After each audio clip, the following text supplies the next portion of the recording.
Our stories are like heirlooms. They only become ours after they first belonged to someone else. After time, and sometimes only after death, they are inherited by the living. We are merely temporary curators of these stories as we pass them further along, leaving a piece of ourselves inside of them from the tongues that we tell them with and the ears that we use to listen to them. Stories can only die when we let them. So I believe that it is our earthly duty to nourish them and to keep them living so that they may survive beyond the time that we are here with them. I will tell you stories of my own, and stories that have been passed down through generations with my own interpretations of them here. Folklore and old wives' tales, legends and tales from beyond what mere minds and eyes can perceive. This is how I nourish how precious that I believe that the stories that inhabit us can be. This is the Wicker Tome. Between its covers, woven from willow and vine, are the tales of observation and understanding of the things that whisper in the shadows of our conscious and subconscious. Light a candle, and by its flickering light, read along as these tales are brought into the realm of your knowing. From my tongue to your mind, we will weave the tales inside of the Wicker Tome together. See you all within the darkness and the shadows.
The torchlight was barely sufficient in this wind.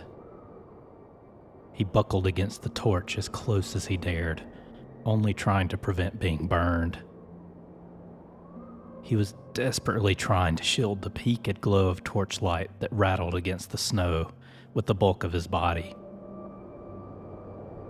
The snow was driving sideways and it pelted the right side of his face. Must be a westward squall, he thought to himself. He felt the chill of the air down into the core of his bones. He was long past having cold feet and hands. They had been numb for what seemed like hours. Step after step, he crunched through the pathless snow with only a glimmer of hope in his heart for finding reprieve from the cold and the dark. It was as if someone had answered him when he could see a small flicker of light on the horizon amidst the leafless winter trees and the impending dark of the middle of the night.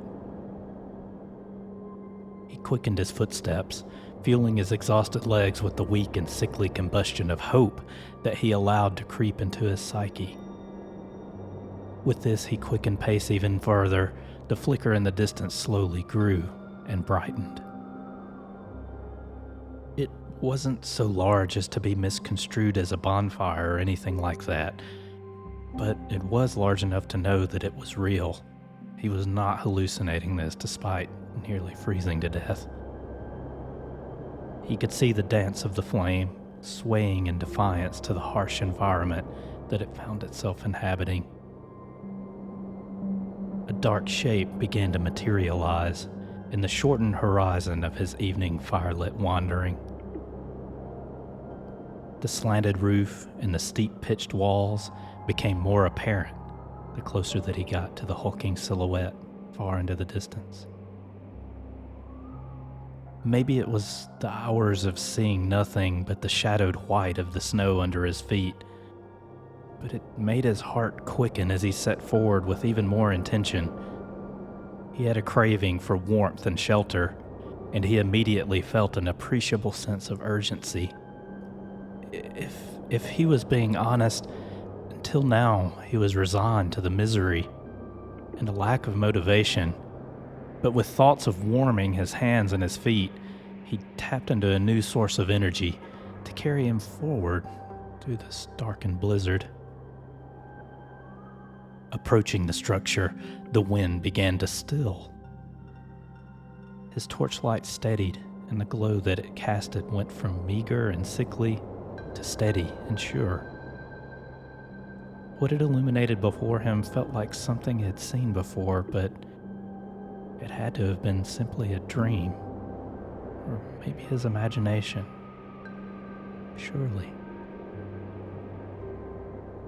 Maybe he was recalling a picture from a book that he had seen before, but there it stood, a sculpture of grandeur to his weary and nearly frozen eyes.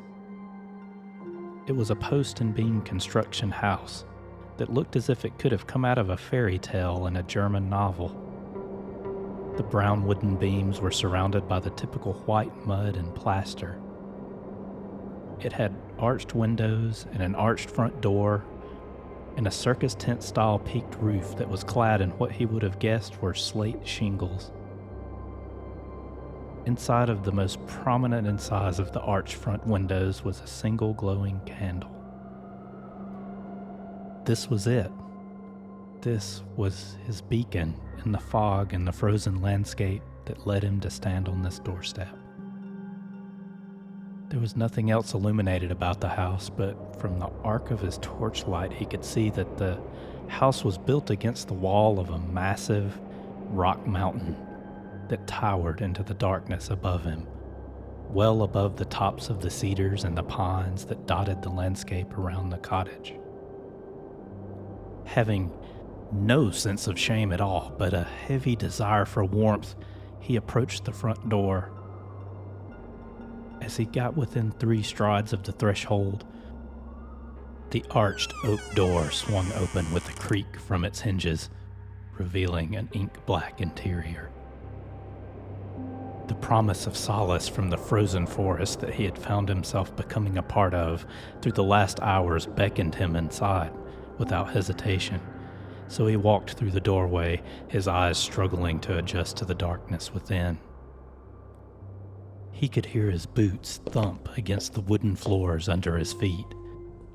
And when he turned to look at the door in which he had just walked through, he found it to be shut tight against the winds that bellowed outside. The torchlight flickered spastically in the interior of the home, and in a short amount of time, it extinguished itself in an unceremonious fizzle. He could smell the remnants of the kerosene as it wafted from the once lit torch head. He stood there in silence and in darkness, hearing nothing but the quickness of his breath and the thud of his heartbeat in his chest. Feeling off balance without a source of light, he could feel his body sway in the pitch-black interior of the house as it tried to adjust to its own equilibrium. He noted that he was warm for the first time in longer than his memory allowed him to recall. So, though it was dark in here and he was without vision, his skin pricked against his skin in retort to its newfound source of heat. It was glorious. He slowly waved his hands around him in a cautious sweeping motion, hoping to find something solid to help steady and orient himself in the sightless gloom of the interior of the house. He dared not to take a step for fear of where that action might find his feet, but he was running out of choices as he quickened the sweeping motion of his outstretched and probing hands. He slowed his breath intentionally and focused on his hearing, hoping for some sort of telling sound to give him an indication of what was going on around him.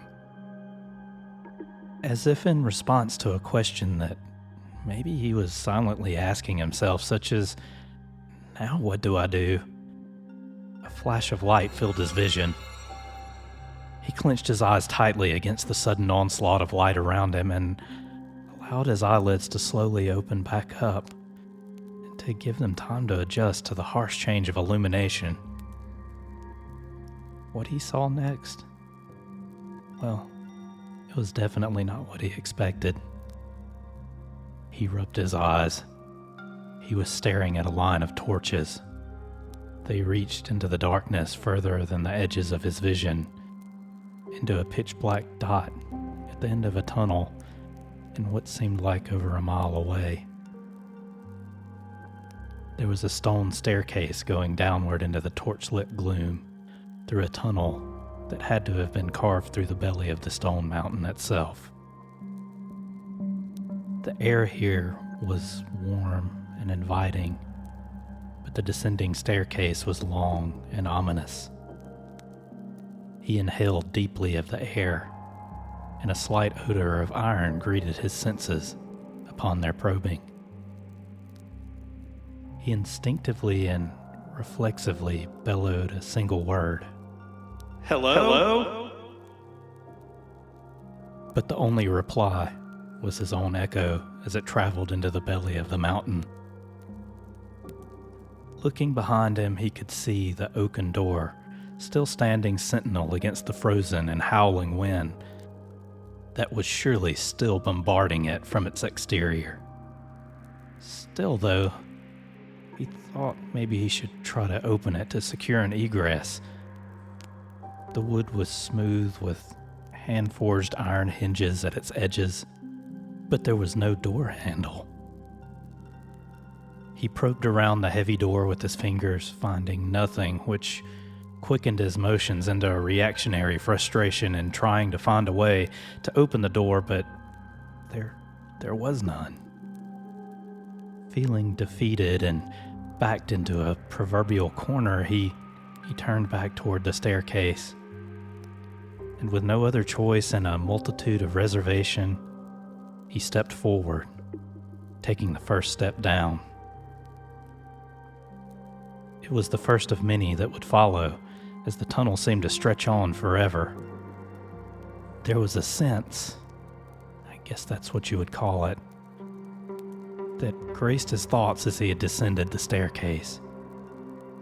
It was one part fear, but maybe 2 parts curiosity, with an underlying foundation of thankfulness for the warmth that he still found here.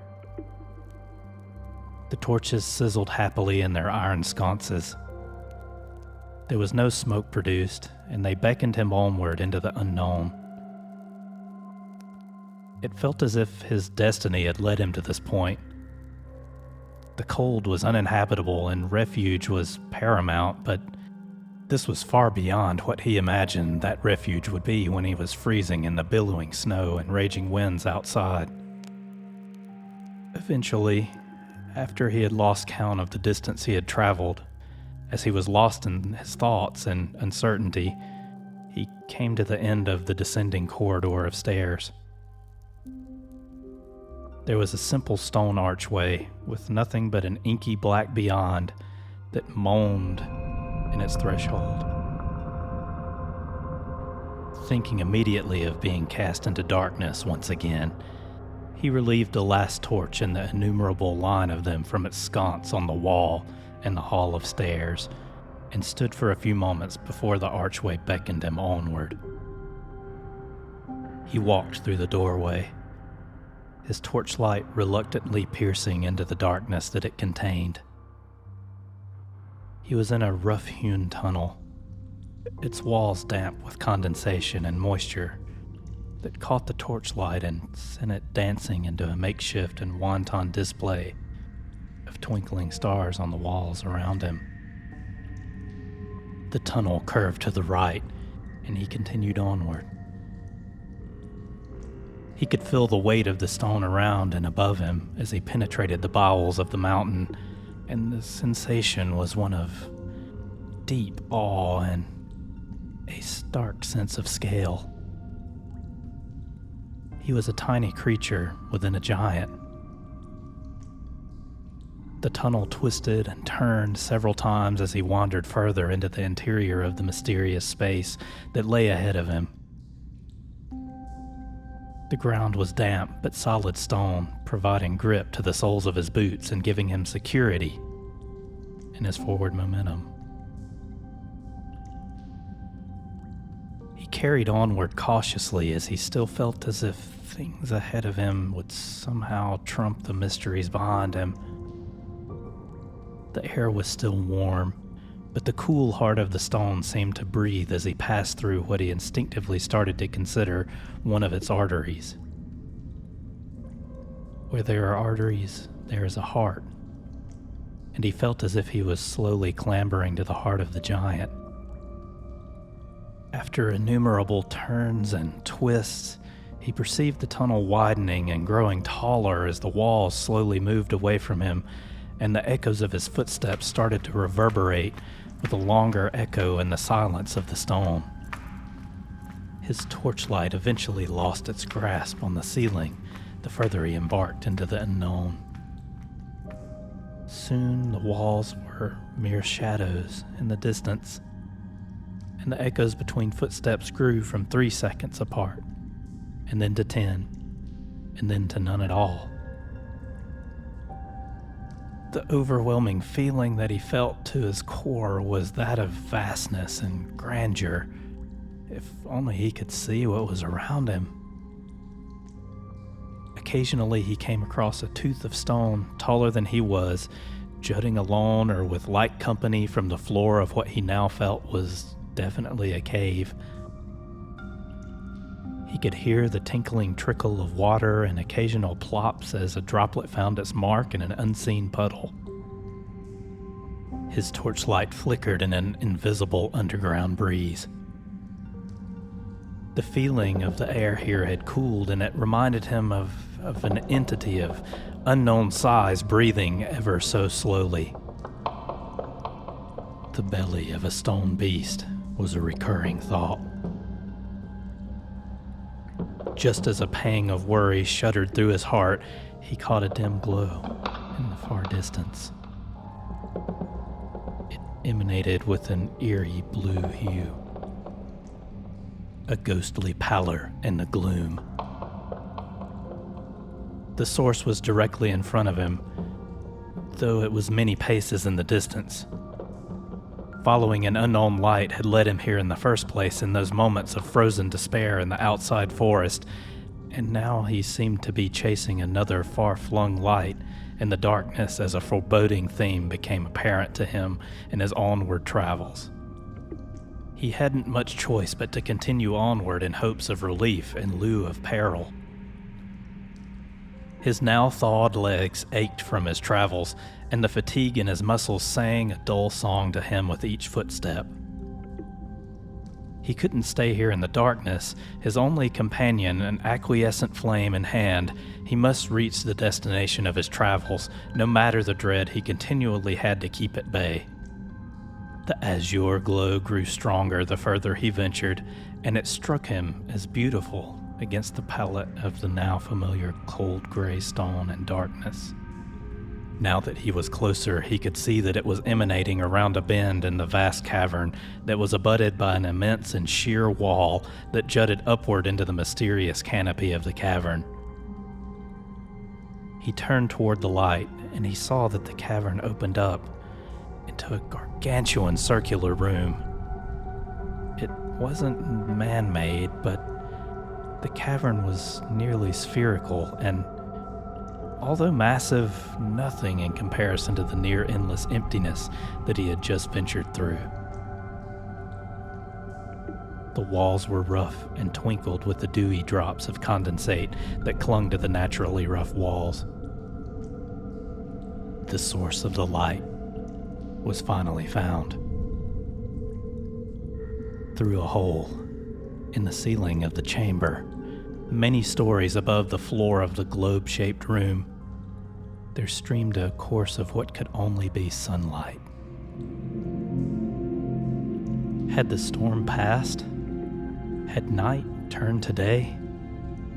His questions only grew when he followed the beam of light. Underneath it, he saw a pedestal.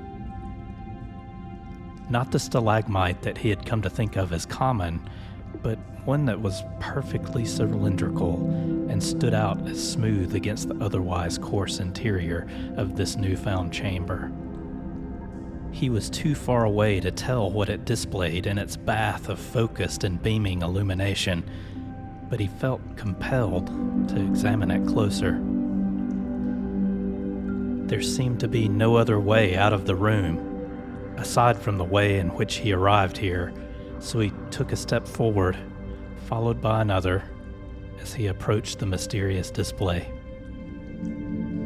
As he got closer, he could make out a dark shape upon the round surface of the pedestal. Closer still, and it appeared to be a book. When he finally stepped up to the edge of the pulpit, he found that his predictions were correct. There in the center, bathed in glorious sunlight, stood a tome. It was unlike anything that he had ever encountered before. He was used to gilded leather on fancy volumes or a cheaper, thick paper on the lower quality versions of books, but here, woven in only a way that a natural medium would produce, was what appeared to be an intricately hatched wicker tome. He ran his fingers over the rough but carefully constructed volume and felt warmth emanating off of it. That was impossible for such an object, he thought, but he allowed his hand to linger, and he internally corroborated with himself that it felt as if it had been basking in the sun on a summer's day. He opined that it must be a condition of the sunlight, but he found it strange that his hand now occupied a place within the beam of light, but he felt no warmth from the light on his skin. The edges were bound neatly with the same woody ivy, and the ivory page edges beckoned him to gaze upon them as they peeked between the borders of the front and back covers. He had reservations, but they were not outweighed by his curiosity toward the mystery of its contents. He let his finger find the edge of the woven wicker cover, and he opened the book to the first page. Written on it, in a language that he didn't speak but somehow understood, it simply read, "From here forward, the mystery is your prey, and you its hunter. The challenge was accepted before you knew it was offered to you. Henceforth, you shall tell the tale. Your destiny is your all, and the path is laid. Travel well, and bounteous spoils to your heart's larder." He turned to the next page, and the light of the room engulfed him in its entire interior with a light as bright as the sun. He instinctively raised his hand as a shield for his eyes, and the warmth flowed over his body that was exuded from within him rather than from around him. He could hear the whip of wind and the song of birds. There too was the sound of a thunderstorm and the break of waves on a beach. He smelled wood smoke and roses, petrichor and salt breeze. His heart was full, and he accepted it all as a surmountable challenge that he could no more ignore than his need to breathe. His purpose was clear, and his life was changed, though it was instinct rather than fact that told him so. The man became the teller of unknown tales to hungry ears, and his heart was full for the first time in his life.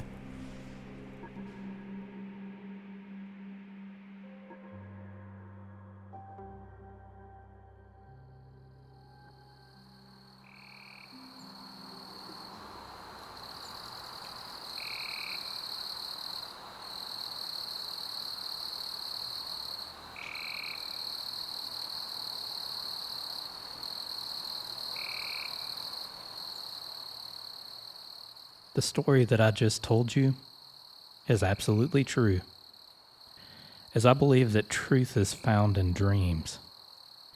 That is where this one came from, and it is the origin of the Wicker Tome.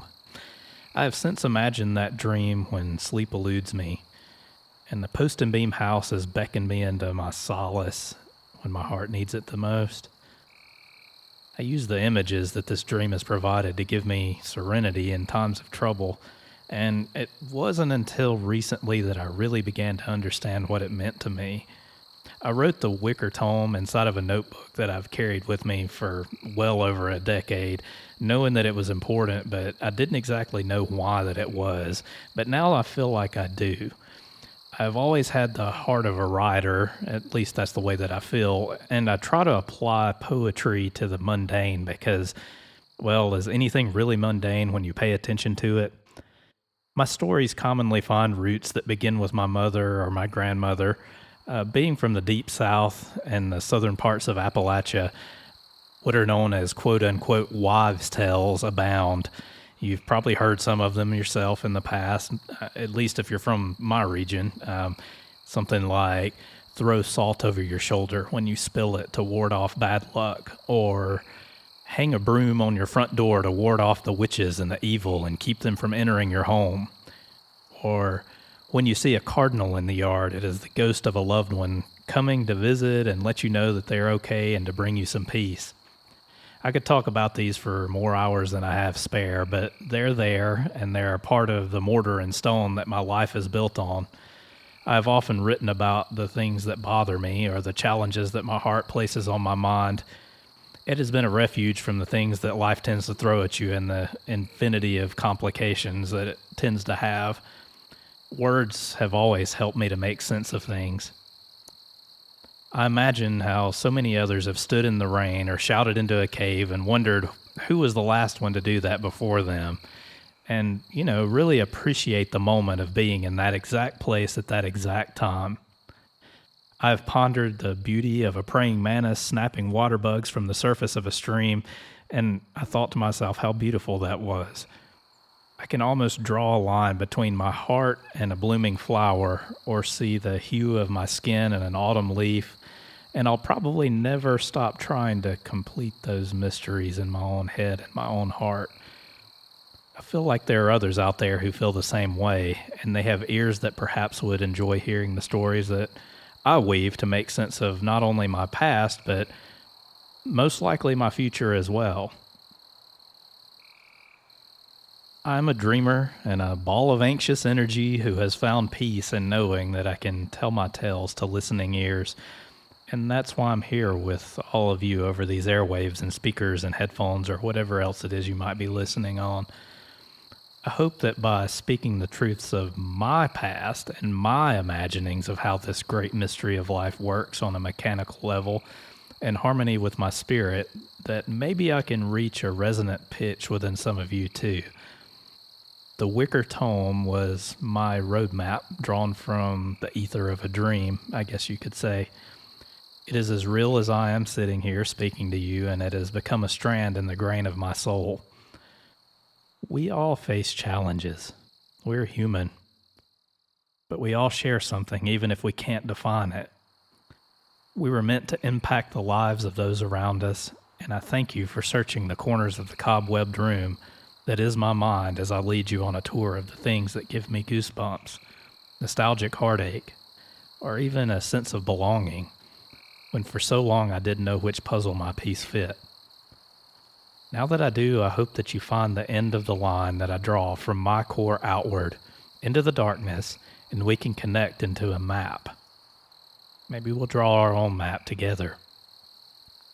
No matter how badly drawn or meandering it may be, it's still a map, and we're drawing it together, so perhaps we can find one another in the end. My name is Kylie Owen. I'm a hopeless dreamer. With the Wicker Tome, I invite you to join me. See all of you in the darkness and in the shadows.